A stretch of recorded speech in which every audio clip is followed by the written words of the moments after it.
I genuinely believe that Dylan Gabriel is the best quarterback left in the college football playoff.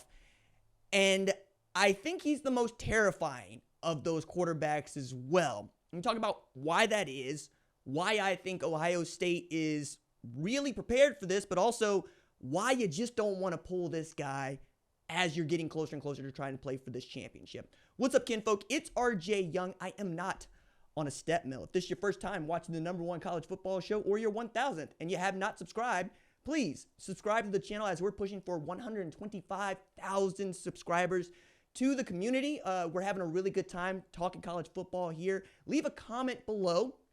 Do you think that Dylan Gabriel is the best and most dangerous quarterback left in the college football playoff? And do you think that he deserves a first round grade? Two different questions. I think that both are worth discussing here on the show. Now, I want to preface this by saying I watched a lot of Dylan Gabriel the last couple of years as he's starting quarterback at Oklahoma.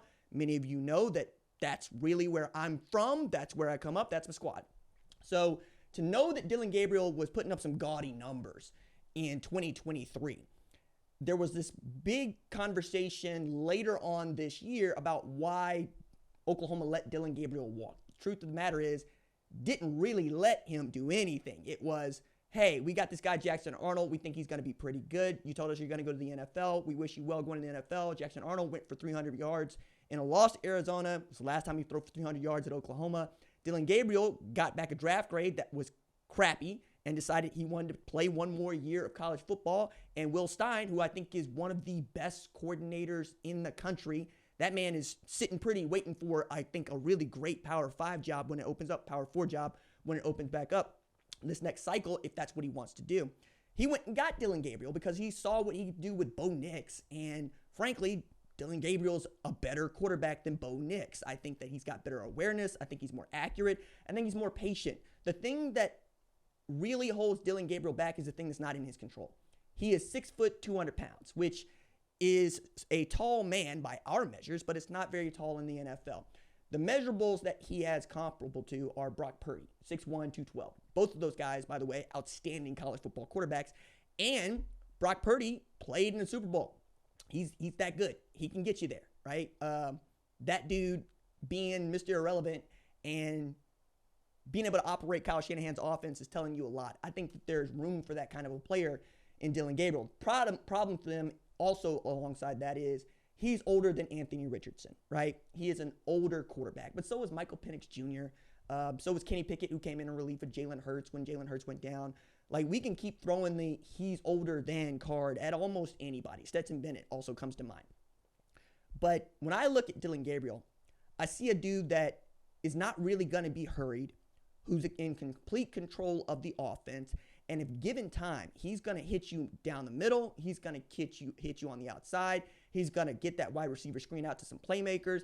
And he is going to pick up and go when he needs to. I mean, he famously rushed for 100 yards, like 80 on like one play, against Texas in a win last year. But you saw that throughout the season. He can get up and go. Last time he threw an interception was against Wisconsin. That was the last time that felt like somebody was going to beat Oregon and had a shot to do it, just couldn't capitalize on the opportunity. And this team has not been by any stretch dominant. They've been undefeated, which is the difference, right? They played one-score games against Ohio State, Penn State, Wisconsin. I mean, you keep going here, but they get it done when they need to get it done. Boise State is very fond of reminding us that they lost to Oregon. I don't know why you would continue to try to remind us that you lost to Oregon. I wouldn't want to remind people that I lost to Oregon, but leave it to Boise State to do that. Meanwhile, Ohio State's chomping at the bit to get at Oregon because they feel like they should have won that game. And you know what? There's room for that. But it wouldn't have been because Dylan Gabriel didn't play well. I think if you give Dylan Gabriel, Jeremiah Smith, Emeka Egbuka, and Carnell Tate, probably going to get better results than the ones you got with Will Howard, right? That's the thing. He's going to give you the edge at quarterback for the rest of the way. I like Dylan Gabriel against Quinn Ewers. I like Dylan Gabriel against Riley Leonard. I like Dylan Gabriel against Gunnar Stockton. I like I like Dylan Gabriel against Maddox Madsen. I like Dylan Gabriel against Drew Aller. He's just going to give you that. And of the guys that were invited to New York as a Heisman finalist, he's the only one playing in the college football playoff, right? Cam Ward, not there. Travis Hunter, not there.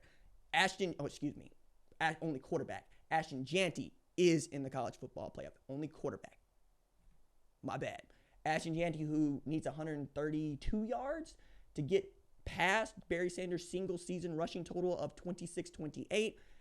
We don't count Barry's 226 yards in bowl game because we retroactively decided that we were going to allow for the entire season to be counted toward a career tally, toward a single season tally. So now, not only is Ashton Jeanty getting to play in game number 14, it's Barry Sanders did all this at 11. But that's beside the point, right? The point here is that if you've got Dylan Gabriel, you know you've got a guy that's going to go for 3,500 yards, 30 TDs in college. Book it, right? Give him time. You're also getting a dude that has played, I'm not kidding, 63 college football games. 63. That is wild experience. Now, before we started talking about just how old a quarterback was, one of the things that many quarterback draft nicks would point to is, did he start a bunch of games in college? Because that is an indicator of success in the NFL. The more opportunities you have to start, the more times you get to see something, the better you are at identifying it quickly and get it up to speed. I think this is great when we talk about Jaden Daniels, who spent basically 3 years at Arizona State in third gear and then got to LSU, where Mike Denbrock said, you know what, I think every now and again you can just pull it down, run it, and every now and again you just throw it deep to Malik Neighbors, throw it deep to Brian Thomas. And Cliff Kingsbury's not fixing what ain't broken. They do the same thing at Washington when he's with the Commanders. I think that that's important. I don't think he's going to get drafted in the first round. I don't think he's going to get a first-round grade because that's based on intangibles. That's based on talent. It's not based on how good you are as a football player. It's based on, are you faster than everybody else? Are you bigger than everybody else? Do you have an enormous arm? All these things that led to Josh Allen coming from Wyoming being what people thought was going to be the next iteration of the great quarterback, and that's what it was, right? Meanwhile, Patrick Mahomes might have the best arm in football, just period. He can make anything he wants to happen on a football field. Lamar Jackson, same difference. Dylan Gabriel, I think, needs to go to a place where he's going to be in sync with the offensive coordinator in a way that they're paired, right? They are Bluetooth devices. They are drift compatible in the gypsy danger. That's where he needs to be. Sean McVay. I mentioned what I think about Will Stein and what he's been able to do. Kyle Shanahan is another example. I think Bobby Slowick would be a great place if C.J. Stroud wasn't there, right? And he is there, right? I think, not for nothing, but if you could go get Dylan Gabriel and get off of Jared Goff and Detroit Lions to make you better, I don't know. Maybe. I know one thing. Mike McCarthy ain't it. That ain't it. Nope. Nope. You know what? Maybe the Miami Dolphins, right? With White Mike, Mike McDaniel out there. I think all of this could be very cool. That said, the whole point of this is Oregon fans should feel really good about their opportunity to win their first national championship, even as I picked Ohio State to beat you. I did that. I have done that. I'm sticking to that. But if Ohio State gets past Dylan Gabriel in Oregon,